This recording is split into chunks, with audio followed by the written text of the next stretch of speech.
और अब विस्तार से खबरें देखते हैं। रामलला प्राण प्रतिष्ठान अनुष्ठान का आज तीसरा दिन है। प्रभु श्री राम के गर्भगृह में प्रवेश की तैयारी चल रही है। कल रामलला की मूर्तियों को क्रेन से राम मंदिर में लाया गया था, जिसके बाद रामलला को मंदिर भ्रमण भी कराया गया। आज प्रतिमा का जलाधिवास और गंधाधिवास का अनुष्ठान होगा। इस अनुष्ठान में प्रतिमा को शास्त्रीय विधि से जल में रखा जाएगा। शाम के समय प्रतिमा का गंधाधिवास भी होगा। मूर्ति पर सुगंधित द्रव्यों के लेप लगाए जाएंगे। और बड़ी खबर है, राम मंदिर पहुंची भगवान रामलला की मूर्ति को कल रात क्रेन से मंदिर में रखा गया है। रामलला की मूर्ति के साथ दिखे मूर्तिकार अरुण।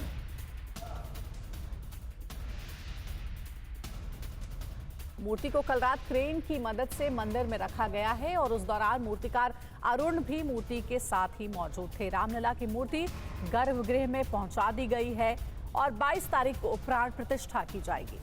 रामलला की प्राण प्रतिष्ठा में महज 4 दिनों का समय रह गया है। कहा जा रहा है कि रामलला की प्रतिमा को आज गर्भगृह में स्थापित किया जाएगा। इसके लिए तैयारियां और धार्मिक अनुष्ठान चल रहे हैं।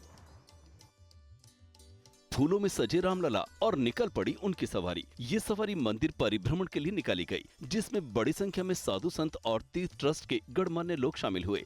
राम मंदिर परिसर में रामलला की प्रतीकात्मक मूर्ति को परिभ्रमण कराया गया था। चांदी की इस मूर्ति को फूलों से सजी एक पालकी में लाया गया। बताया जाता है कि रामलला की मूर्ति काफी भारी है, इस वजह से उनकी परिक्रमा नहीं कराई गई। उनके बदले चांदी की इस मूर्ति का परिभ्रमण कराया गया। इस बीच कुछ तस्वीरें भी सामने आई है। मंदिर के गर्भगृह की ये तस्वीर देखिए, जिसका विधिवत शुद्धिकरण और पूजन किया गया। तस्वीरों में तीर्थ ट्रस्ट के अध्यक्ष चंपत राय समेत कई लोग दिख रहे हैं। रामलला की मूर्ति को आज गर्भगृह में स्थापित किया जाएगा। मूर्ति का वजन 120 से 200 किलो तक बताया जा रहा है। खड़ी प्रतिमा 5 वर्ष के बालक का स्वरूप की होगी। आज प्रतिमा आसन पर खड़ी की जाएगी। प्रतिमा को अलग अलग अधिवास कराया जा रहा है। तय कार्यक्रम के मुताबिक आज मंदिर परिसर में तीर्थ पूजन हो, जल यात्रा निकाली जाएगी। जलाधिवास और गंधाधिवास का कार्यक्रम तय है। आपको बता दें कि 150 से अधिक परंपराओं के संत, जितनी प्रकार की विधाएं हैं, सभी के लोग मौजूद होंगे।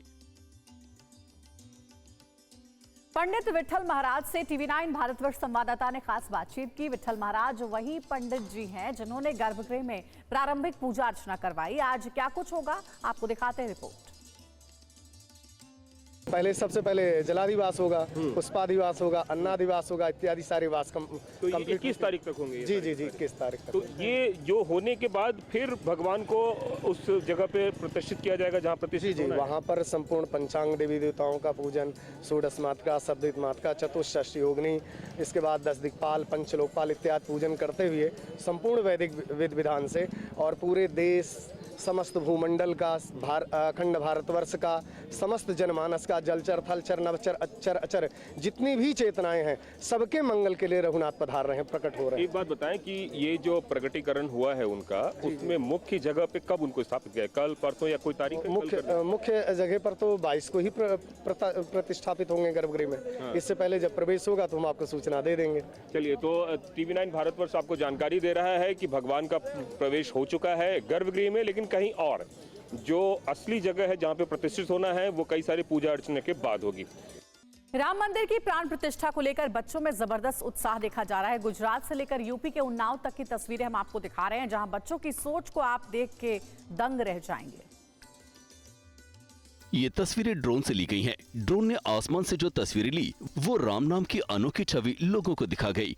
ये शाहकार बड़े बुजुर्गों की नहीं बल्कि नन्हे बालकों की है, जिनके सामने आज भारतवर्ष के अधिष्ठाता श्री राम के विग्रह की प्राण प्रतिष्ठा होने जा रही है। गुजरात के बनासकांठा से ये वीडियो सामने आया है, जिसमें महाराणा प्रताप हाई स्कूल के छात्रों ने भगवान राम के लिए मानव श्रृंखला बनाई। अटूट श्रृंखला श्री राम के नाम की। अब देखिए बच्चों की एक और सोच, जिसे उन्होंने राम मंदिर के रूप में सच कर दिखाया। उत्तर प्रदेश के उन्नाव की ये तस्वीर है। इस कलाकृति को मजिस्ट्रेट को बच्चों ने सौंपा, जिसकी उन्होंने खूब तारीफ की। अब इस मंदिर पर एक नजर डालिए। इस मंदिर में लाइटें हैं, खंबे हैं, शिखर है और सबसे बड़ी बात, रामलला इसमें विराजमान भी आपको दिखेंगे। यानी बच्चों ने जितना कुछ सुना, समझा और देखा, सब कुछ अपनी सोच के सांचे में ढालकर 20 दिनों में साकार कर दिया। और इसकी प्रेरणा हमें हमारे माता पिता से मिली है और अपने दादाजी से भी मिली है और बाकी परिवार से भी मिली है। पीएम मोदी ने वैसे तो प्राण प्रतिष्ठा के दिन दिवाली मनाने का आह्वान किया है, लेकिन भोपाल में यह सिलसिला अभी से ही शुरू हो गया। इस बीच भगवान महाकाल की नगरी भी भक्तिमय हो उठी है। सरयू के तट हर घाट भी आध्यात्मिक रंग में रंगे हुए हैं। अयोध्या राममय हो उठी है। अयोध्या को रंग बिरंगे फूलों से सजाया जा रहा है।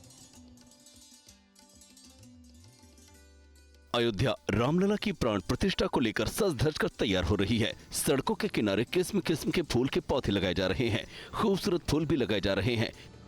इन फूलों के रंगों के निखरने के बाद अयोध्या 22 जनवरी को जैसे न केवल खिल उठेगी बल्कि अपने रामलला के स्वागत में महक उठेगी।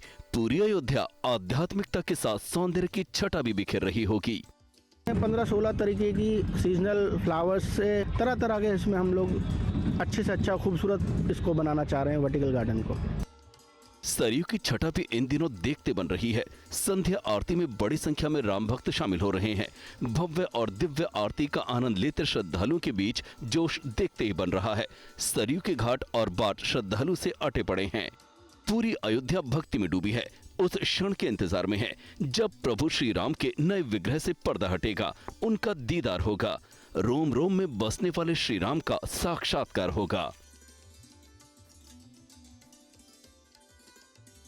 22 जनवरी को प्राण प्रतिष्ठा कार्यक्रम है, लेकिन राम नाम पर सियासत जारी है। कांग्रेस के बयान को लेकर मंदिर निर्माण समिति के अध्यक्ष नृपेंद्र मिश्र ने कहा है कि ये कांग्रेस की कुंठा है।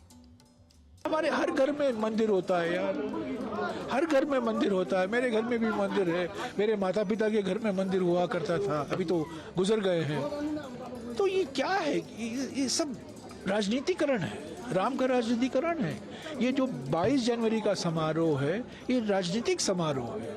ये लंबे वर्षों से चला आ रहा है पॉलिटिकल प्रोजेक्ट बीजेपी और आरएसएस का। आस्था जो है निजी मामला है, इसका दुरुपयोग नहीं होना चाहिए, इसका राजनीतिकरण नहीं होना चाहिए, इसके विरोध में है। मेरी एक चीज समझ में नहीं आती कि भगवान राम राजनीतिक बन गए या जो उनके अनुयायी हैं, जो उनमें भक्ति रखते हैं, वह उनको राजनीतिक बना रहे हैं। मर्यादा पुरुषोत्तम को तो हम मर्यादा पुरुषोत्तम मानते हैं, और अगर वो मर्यादा पुरुषोत्तम है तो उनसे राजनीति कैसे जुड़ सकती है? और जो मर्यादा पुरुषोत्तम है वो तो यथावत ही रहेंगे। राम मंदिर को लेकर राजनीतिक आरोप नए नहीं हैं। कई राम भक्तों का आरोप है कि पिछली सरकारों ने जो कुछ किया वो यादों में है, लेकिन वो उसे भूल जाना चाहते हैं। श्री राम मंदिर आज साकार हो गया है। हमें तो उम्मीद नहीं थी भगवान हम पर कृपा भी करेंगे, लेकिन भगवान ने कृपा की है। ये है महंत स्वामी अखंडानंद महाराज, जिनकी आंखों में रामलला की प्राण प्रतिष्ठा और दर्शन की अभिलाषा है। एक नहीं बल्कि दो अभिलाषाएं पूरी हो गई। पहला राम जन्मभूमि पर मंदिर निर्माण और रामलला की प्राण प्रतिष्ठा, और दूसरा उसमें शामिल होने का न्योता मिलना। सबसे बड़ी बात है, हमें तो विश्वास नहीं था, कहना नहीं चाहिए, संकोच नहीं, मुझे कोई विश्वास नहीं था कि राम जन्म हमारे अब सामने बन पाएगा। चलिए कितने महापुरुष चले गए। अखंडानंद महाराज उन लोगों में शामिल थे जिन्हें 28 दिनों तक जेल में रखा गया था। उन्होंने तत्कालीन सरकार की तुलना हिरण्यकश्यप से की और कहा कि उन दिनों तुलसी और चंदन की माला तक पहनना भी दुश्वार था। सन 1990 में मुलायम सिंह की सरकार में था, लोग माला तुलसी पहनना बंद कर दिए थे, और अगर पहनते बेचारे अंदर कुर्ता छिपा करते थे कि देख ना ले। ये स्थिति मुलायम सिंह सरकार में रही, संतों के हम लोग बंद रहे। भगवती की कृपा, मैया जो राम जी ने चाह बोल। 22 जनवरी को अयोध्या के राम मंदिर में प्राण प्रतिष्ठा को लेकर साइबर ठगों की बुरी नजर भी पड़ चुकी है। ऐसे में राम भक्तों से सावधान रहने की अपील की गई है। राम मंदिर निर्माण के लिए दे चंदा। अयोध्या में बिना वीआईपी दर्शन का जुगाड़। घर बैठे मंगवाएं राम जन्मभूमि का प्रसाद। ऐसी अफवाहें सोशल मीडिया प्लेटफॉर्म पर की जा रही हैं। किसी को व्हाट्सएप पर डोनेशन के लिए QR कोड का लिंक भेजा जा रहा है, तो कहीं सोशल मीडिया साइट पर पोस्ट शेयर कर लोगों को VVIP दर्शन कराने के नाम पर भ्रमित किया जा रहा है। मतलब मंदिर से प्रसाद देने के लिए कुछ अधिकृत किया है, और पहले दिन तो प्रसाद सिर्फ जो लोग आएंगे उनके अलावा तो किसी को मिल भी नहीं सकता। थोड़ा चौकन्ना रहने की आवश्यकता है। इस किसी भी तरह के अपने इस सोशल मीडिया के जो फ्रॉडर हैं उनके चंगुल में न फंसें। IT मंत्रालय अमेजन नोटिस जारी करेगा। हैरानी की बात तो यह है कि साइबर ठग एग्रीकल्चर अमेजन के नाम के साथ ही बड़े सरकारी संस्थान खादी का नाम इस्तेमाल कर रहे हैं। खादी ऑर्गेनिक, इसके बारे में खादी भंडार वालों से भी बात हुई। उन्होंने कहा भी ये तुम्हारे नाम का गलत इस्तेमाल कर रहे हैं और ये बिल्कुल गलत है, हम भी इन पर कार्रवाई करवाएंगे। साइबर एक्सपर्ट की माने तो ठग फोन और लैपटॉप में सेन लगाकर लोगों की निजी जानकारियां चुराने की कोशिश कर रहे हैं ताकि उनको मोटी चपत लगाई जा सके। और अगली बड़ी खबर का रुख करें। आदित्य ठाकरे का करीबी सूरज चौहान गिरफ्तार हुआ है। खिचड़ी घोटाले में ईडी ने किया है गिरफ्तार। सूरज बीएमसी कोविड सेंटर घोटाले का है आरोपी। बीजेपी ने आदित्य ठाकरे पर लगाए हैं गंभीर आरोप।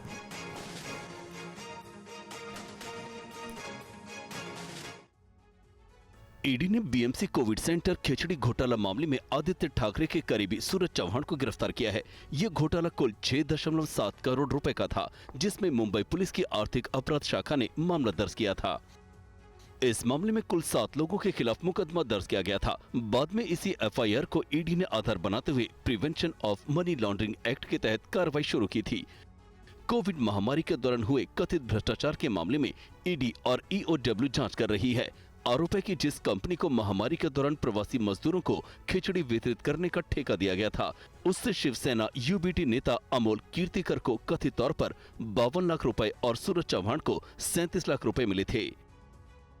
आदित्य ठाकरे के फ्रंटमैन सूरज चौहान की ईडी ने खिचड़ी घोटाले के लिए गिरफ्तार किया है। सूरज चौहान को आज कोर्ट में पेश किया जा सकता है। समाजवादी पार्टी कांग्रेस मीटिंग में यूपी की सीटों पर फैसला नहीं हो पाया है। बड़ी अपडेट है। रामगोपाल यादव बोले आधा रास्ता तय कर लिया है। सलमान खुर्शीद ने कहा जरूरत पड़ी तो राहुल अखिलेश से बात करेंगे।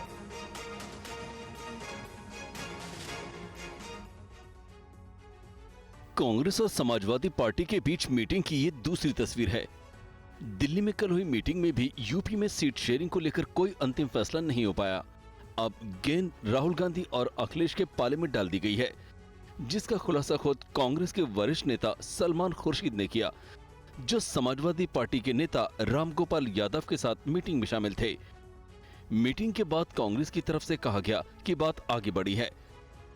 भारत जोड़ो न्याय यात्रा के उत्तर प्रदेश पहुंचने से पहले गठबंधन हो जाएगा। उनसे ये समझौता करना था कि किन सीटों पे वो लड़ रहे हैं और किन सीटों पे हम लड़ेंगे। तो उसी संदर्भ में हम लोगों ने बातचीत करी, बहुत अच्छी बातचीत हुई।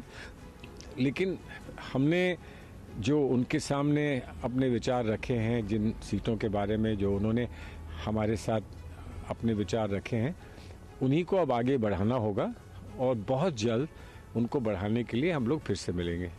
इंडिया गठबंधन में सीटों के बंटवारे पर चर्चा के बीच पंजाब के सीएम भगवंत मान ने बड़ा बयान दिया है। उन्होंने कहा है कि आम आदमी पार्टी राज्य की सभी 13 सीटों पर जीत दर्ज करेगी। आम आदमी पार्टी और कांग्रेस के बीच लोकसभा में सीट शेयरिंग को लेकर लगातार बातचीत चल रही है। दिल्ली में जहां बात बनती नजर आ रही है, वहीं पंजाब में ऐसा लग रहा है कि आम आदमी पार्टी और कांग्रेस के बीच सीट शेयरिंग की संभावना कम है। दोनों पार्टी आमने सामने होगी, जिसका संकेत खुद पंजाब के मुख्यमंत्री भगवंत मान ने दिया। ज्यादा तो फिर प्रॉपर जानकारी नहीं। मैं किन्नी बारी कहा कि पंजाब इस बार बनेगा हीरो, ते पंजाब चों आम आदमी पार्टी वास्ते 13-0। इदू बाद होर मैं की कहां? तुसीं चाहते नहीं हो कि हुण दसो हुण इदू बाद मैं कहां की हुण? सो पंजाब दे लोग आम आदमी पार्टी नूं प्यार करदे ने।